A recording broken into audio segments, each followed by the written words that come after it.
actually what I saw in whatever it was, I'm now reflecting that.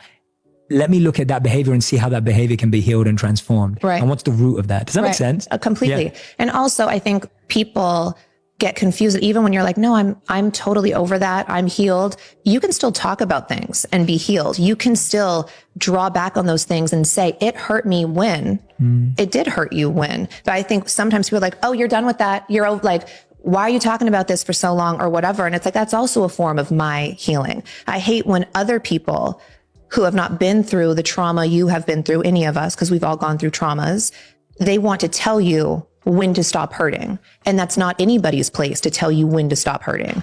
And everybody has a different lifespan of pain, I think. Everybody will deal with things in different, what might be traumatizing to me might be nothing to you, and vice versa. And we can't invalidate people's feelings. That's only going to traumatize them more. And also shame them. I'm so over like the emotional shaming of what people do to other people.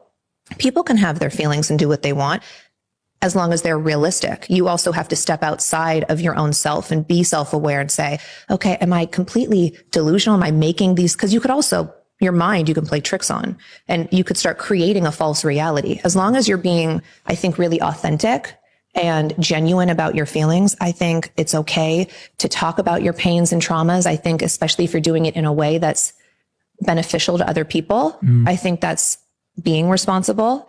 But I think if you're just talking about negative stuff to talk about negative stuff, you're like, oh my gosh, shut up already. Yeah. You know, I think you just have to be responsible. Yeah. You can't, I love what you said there, because you can't put a deadline on someone else's pain, right? You can't be the one to invalidate or validate how long someone needs to dissect something or break something down. And I think that's such a great point. And you're right that I think, but as long as it's realistic, do you know what I mean? Like some people just they just are negative. They just have like a dark cloud over them because they've created that cloud, but that's realistically not their reality. You look at them and you're like, what are you talking about? And if it was something from 5 or 10 years ago, you're like, okay, babe, we gotta, not that we're putting a deadline on it, but let's start working through it. Yeah. Let's not sit in the beginning stages of whatever's holding you back. So it's the balance that you're talking about. It's a balance. It's not either or. Correct. Because you can't just talk about it forever and you're not doing anything about it. Right. At the same time, you can't say, oh, get over it today. Right. It's that balance. Like I can't stand people that are like eating a bucket of like Haagen-Dazs ice cream. Like, I'm so fat. And like, they won't work out. They won't change their diet.